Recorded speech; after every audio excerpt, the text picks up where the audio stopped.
going to go through a half straddle now with an internal hip rotation. So you just come through, straightening that left leg out to the side, alright, slightly outside the hip width, and then with the right leg, just bring that through into internal rotation.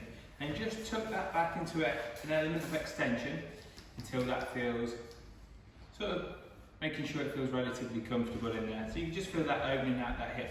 Now if you can't get that knee to the ground, take a yoga block or a pillow and you can just slide that underneath there just to reduce the amount of internal rotation you're putting through that back hip.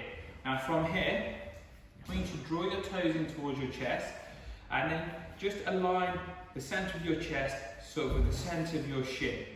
From here, you're just going to hinge forward, thinking about keeping that spine long rather than rolling into the spine. I want you to keep that spine long. Just lightly drive the heel through into the floor to activate the underside, activate that hamstring, activate that calf muscle in there, and almost draw your chest closer to the ground as you do so.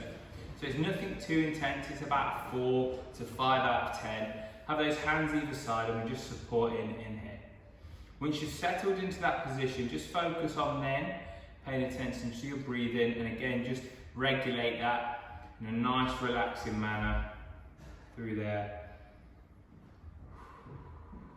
And all we're doing here is we're keeping this a passive stretch. So you've got that element of sort of activeness as you're lightly driving that heel down, but we're just using the floor to help us stay in this position for the required number of seconds.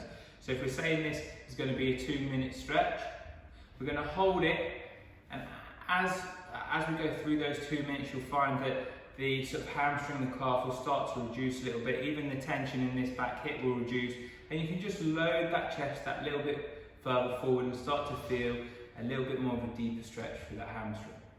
Okay, but what I want you to remember is we don't want to be overly forcing it from the get-go.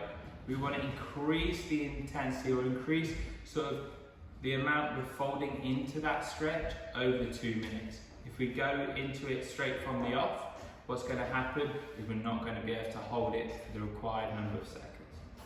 Okay?